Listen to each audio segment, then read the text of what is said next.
WoW's largest ever growth. Shadowlands release. Wow, holy shit, that's awesome. You get 200k, you need to buy Twitter DLC. Maybe I'll have to do that. So the announcement was a verified thingy? No, it was not. That's just something that's completely separate. It's not really a big deal, but it's kind of good, I guess. Okay, here we go. Let's take a look at it.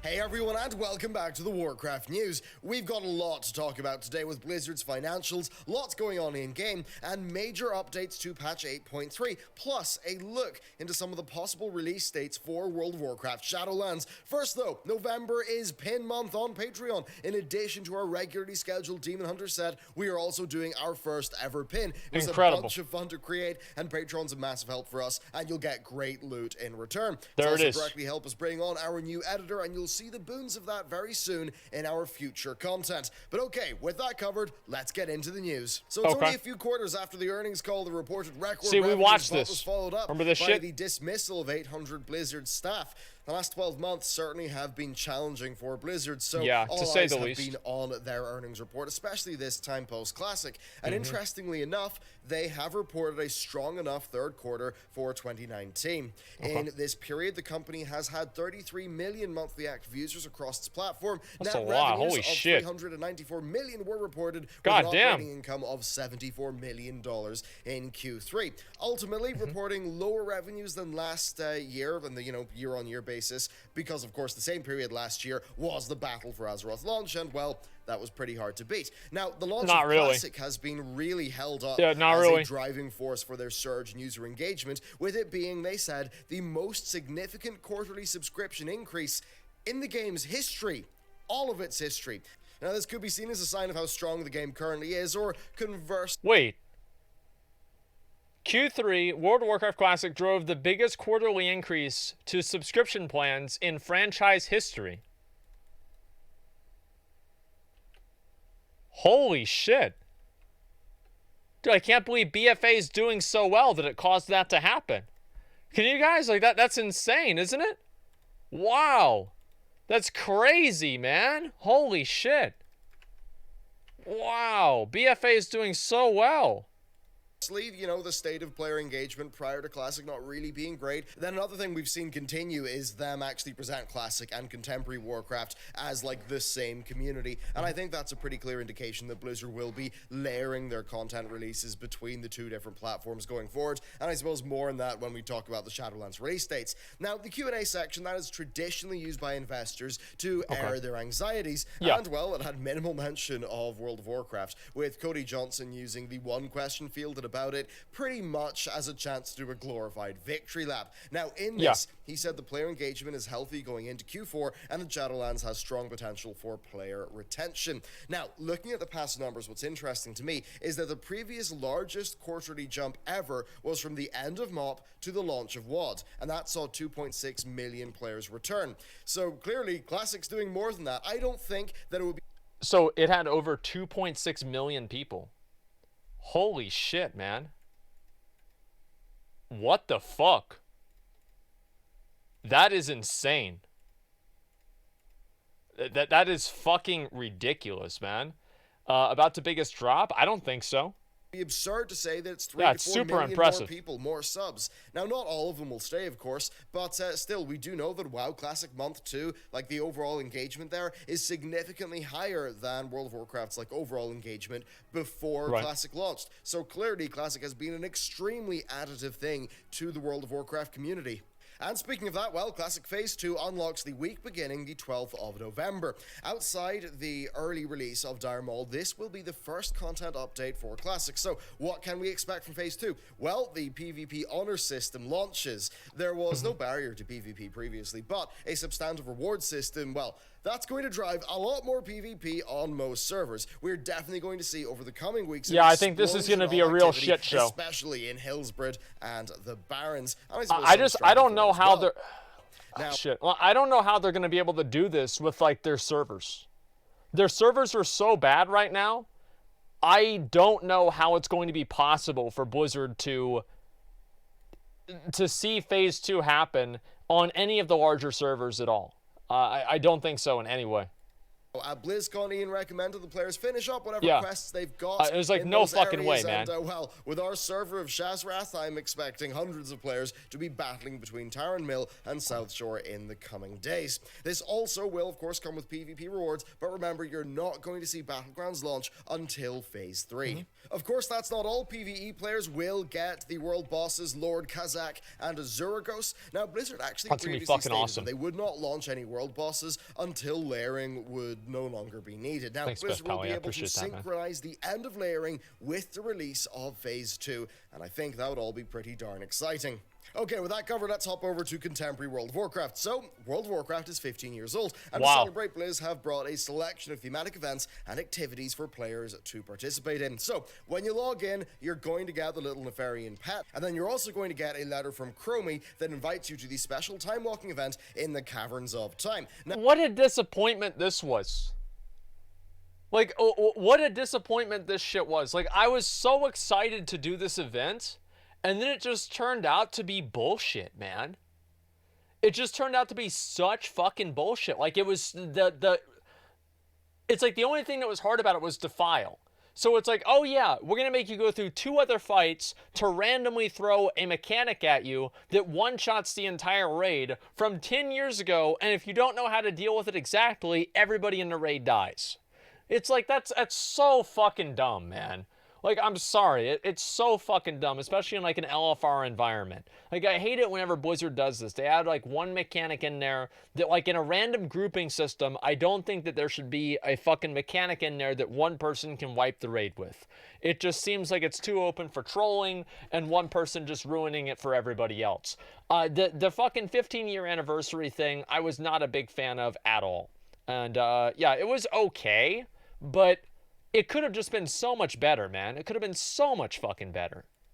Now, within the caverns, you find these chrono crystals, which just show you significant cinematics. So, yeah, I guess they threw that in for some reason. So you can watch the Wrathgate, but not on YouTube if you want to. Gameplay-wise, there's quite a bit, though. So we've got the variation of the old Altaric Valley. It's an homage to the original rather than being an accurate representation of it. So there are no reinforcements. There are no time limits. Plus, Korak the Blood Ranger is back. And, well, we've pretty much... Is this a good thing? I never really did it seriously, and so I'm actually curious.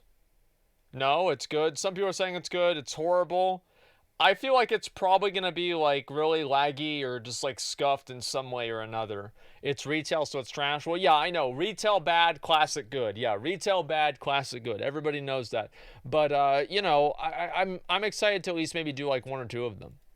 Much have seen a return to very long battleground matches. Now, true to form, Korak has already received a 60% buff to his health in a recent hotfix, now spawning 2 minutes after the match has begun. Damn. With developers actually explaining this as something that basically offsets the alliance bias that's inherent in AV. What? Now, there's also faction-specific mount rewards and return weapons, such as the Ice Barbed Spear, which are, you know, clear callbacks to the original AV rewards. So you can get all that stuff. What's he talking about? Overall, you just want to head there and complete the quests I don't from understand. your base, and that will get you most of it. Of course, that's not all, because we do have Memories of Azeroth, which is our new 3-winged time-walking raid. Now, each wing, one for the Burning Crusade, Wrath of the Lich King, and Imagine fighting Nefarian and having the entire fucking fight be killing his ads in Phase 2. Who the fuck thought this was a good idea? Like, I genuinely don't even understand. Like, how the fuck could anybody just be like, oh yeah, we're gonna do Nefarian. Here's how it's supposed to work. You sit there and you kill the ads and then the fight's over. Oh, it's so dumb. Cataclysm will include bosses idiomatic of not just those expansions, but also the design ethic of the time. Yeah. This can be incredibly cinematic, with Chromie vetting you in the wider context of each encounter, and it certainly does show how far Blizzard has come. And I feel sometimes a little bit intentionally with the way that they weave sort of modern systems. Arcana, thanks for 5 gifted subs. I appreciate that, man. Maybe new transitions or the sound files with old visuals and mechanics. I think it's the most notable in encounters like Archimond, with his voice lines not aging super well and his mechanics feeling a little bit static. Yeah, they're pretty However, bad. raiders who fought these bosses while they were relevant, well, they might enjoy this event less, because it's only certain phases of each encounter, and the transitions cut away from the fight with little notice. There are I mean, there are a few other questionable aspects here, such as it only being available through LFR. The generally chaotic nature of LFR means that bad positioning on, say, Lich King's Defile will just cascade into a wipe, and that will What a reset great the entire point. raid back What to the a first great boss, point that he brings up right here. which I don't think Very is massively true. fun. Now, of course, though, the Memories of Azeroth raid has eye level 420 loot rewards, so and of course they can Titan Forge to be like heroic raid level gear, and that includes weapons. So people will do it. Now, with this event going on for 3 months, I think players are going to be getting a lot of that easy 420 loot, and I mean, it does jump you up a few steps in terms of item level progression, and it seems like it's an incentive to keep players on contemporary servers. Now, speaking of incentives, well, completing the old raids will give you the Obsidian World Breaker mount. I think a very fitting celebration for the 15th anniversary, but still, the ease of acquisition, I do think it kind of makes it feel like more of a participation trophy. That said, the anniversary event does have more reasons to stay logged in, with a potential 75 boost to rep acquisitions on the first weekend. So basically, it's World Quest week, so that's 50%. Then there's the anniversary buff, that's a 15% boost to both rep and experience gain, and that's active until January. Then add to that the carousel bonus from the Dark Moon Fair, and yeah, you could be getting a 75% rep bonus plus a 25% That's a lot of XP stuff. bonus. Great for leveling your alts, great for getting Pathfinder if you haven't really done that What the yet. hell, dude? So I need to that. go do Now, some Dark world Moon Fair will be quests, returning guys. In December and in January, This so is there'll be 2 more awesome. opportunities to really maximize I'm so excited. the stacking of those boosts. Then a few things to round out the man. anniversary event. Players Fuck can yeah. get the Spellstone Delight. Now, this is pretty crazy. It's a purchasable item that gives you 100% move speed outside of instances for 30 seconds. And to be honest, it seems absurdly good. I'll be stocking up on like half a bank full of them, but it would be nice to get clarification from Blizz as to whether they will persist outside of the event. Then, oh yeah, the overtuned corgi Hopefully they goggles, won't. they're back. That way people will not I'm have to sure stack that them will up. appeal to certain sections of the player base. Then next up, patch 8.3. This Crypticon has been bought confirmed to be launching 4,000 of early those? 2020. Oh, is that and it? this will be over the consistent 3-month patch cycle they normally want, with Rise of a Shower then launching on the 25th of June, and 8.2.5 feeling very light content-wise. What, we're 7 months between significant content patches? Now, with the anniversary event ending in January, that would all hint at a post-Christmas launch. And it certainly seems like the 15th event is lasting for so long because it's the main thing that'll be holding the fort till the late release of 8.3. So, discounting a potential patch 8.3.5, we may be looking at least a further 7 months after 8.3 till Shadowlands' launch. And that's if it launches in August, which it really doesn't seem like it will. I mean, personally, I'm expecting September. This is going to be like November, man. Even November. Yeah. So with 8.3 being that's what I think it's going to be. I think it's going to be a pretty long wait for modern-only players, but if you're into Classic, then I think there'll probably be a lot to do as Blizzard roll out those phases. But overall, though, yeah, it seems like the mistakes of BFA knocked them back, and they just have to wait until the 8.3 reception comes in till they can make a lot of major decisions for Shadowlands. Anyway, with that covered, let's actually talk about 8.3. So the Dungeon Journal has been updated, and it now hosts details of the N'Zoth encounter. The most iconic set of fights begins with Il'gynoth, who has, well, I mean, he's incurred so much lore speculation. Il'gynoth, for me Corruption anyway, Reborn. So it's that through to the Carapace of N'Zoth, which is just a big Carapace, I know what that is. And it actually does have the potential to be a satisfying representation of an old god, like a literal mountain of void and flesh. Oh, Then finally, we'll see how it the goes. old god himself. Players will have a sanity bar for the fight, that will have cascading mechanics be worked into it. If a player goes insane, they're going to receive the gift of N'Zoth, again, I guess. I'm sure that's going to be their great. Health and damage, but after 20 seconds, they will become a servant of N'Zoth for the remainder of the fight. So, not something you'd want. Then in phase 2 of the no, fight, probably players not. will have to fend off tentacle Yeah, probably not. Then select champions will delve into the most subversive visions of N'Zoth. Now, this includes the corruption of Deathwing, so seeing him broken over Wormrest Temple, and also the treacherous bargain, which actually shows details of Ashara's pact with Sylvanas. So that all seems pretty cool. They're both significant visions for the lore fans. Now, players will be able to weaken N'Zoth's psyche from within those visions in a similar manner to the weaknesses induced through, say, invading Cthulhu's stomach or going through Yogg-Saron. It's pretty nice to see more Old God visions. Of course, that is just like the brain visions that we saw with Yogg, so that's pretty cool. Now, the fight's climactic final phase will see N'Zoth warp reality to bring the Chamber of the Heart to him in an attempt to corrupt Azeroth's world soul. Now, this, if all done correctly, could be visually amazing, but I'm just not that interested in what they're gonna do with N'Zoth. Like, after I saw the cinematic, like, I'll show you guys after this. Where's the N'Zoth ending? Well, let me see if I can show you guys this. afterwards. And this is why I lost interest in the Azeroth thing. I mean, based on that early leak of how the fight ends, it kind of does make me want to wait and see to actually, well, do the raid in one way. He's not dead, though. Yeah, it's going to be a spoiler. Then next up, we are getting a clearer picture of how corruption is going to work, and it does seem like Blaze is taking feedback from the community on board. So, first, we have seen corruption amounts on armor now become static, and that does, of course, lessen the RNG burden, and it does make the system a bit easier to navigate. So that's really good. Then the positive crit damage FX has been nerfed by around 50%. That's probably a good thing. Massive source of balance complaints, and it's good they've done that. Yeah, I consider that as a very good thing. We've seen new weapons on the PTR that have a guaranteed corruption level. Now, this means that to use these powerful weapons, you will have to deal with grasping tendrils and corrupted deterministic stats. That said, they will each have potent effects that will make them worth that corruption. Now, we've then also seen our first Nihilotha Azerite trait, Heart of Darkness, which benefits, well, the benefits of which will only unlock after a certain threshold of corruption. Now, in line with all that stuff, the Legendary Cloak now has a corruption resistant stat. So at rank 1, it's +5. That means that if you've got 20 corruption, then your net corruption would be 15. So it seems like the goal here is to steadily increase player power by increasing the amount of corruption that they can remove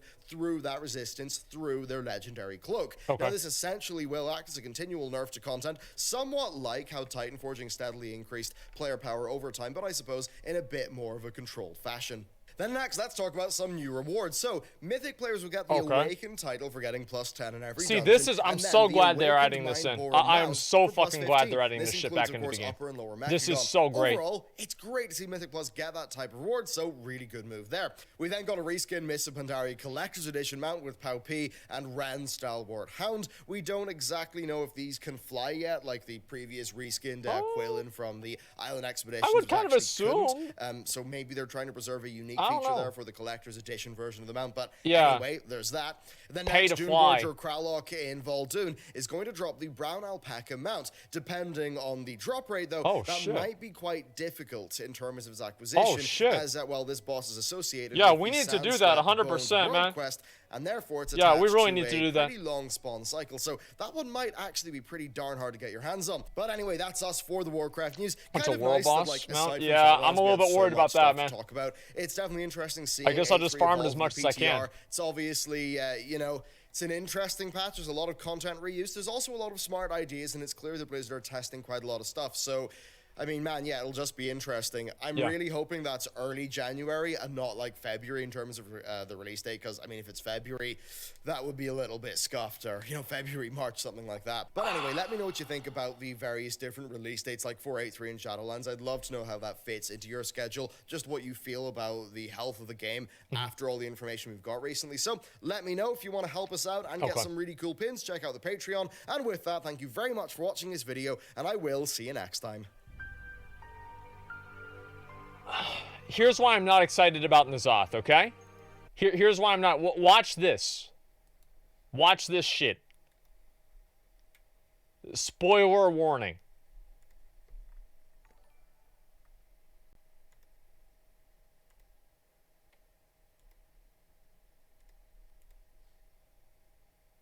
There's no sound. Enough. Your mind will be mine. I'll do the I'll do them for you, okay? You gotta keep fighting, champion. Uh-oh. Uh-oh. There he is. Yeah, there's no sound to this. And then he's like, okay, what are we gonna be able to do? Don't listen to his lies. Don't believe in him. You have to use the power of Azeroth to save yourself. You can defeat the old god all by yourself, random idiot in Emerald Nightmare Paladin gear. Let's open up this random portal and shoot this beam at the boss that for some reason we decided not to use for the entire duration of the existence of Azeroth, even though it could have removed him. And here we go. We're channeling all of our powers into you. You are the hero of the Horde, the hero of the Alliance, and the hero of Azeroth. You're the best player ever. Use your Kamehameha onto N'Zoth and destroy him, because the entire game revolves around you now rather than the story in the world, because it's no longer an MMO. Woo!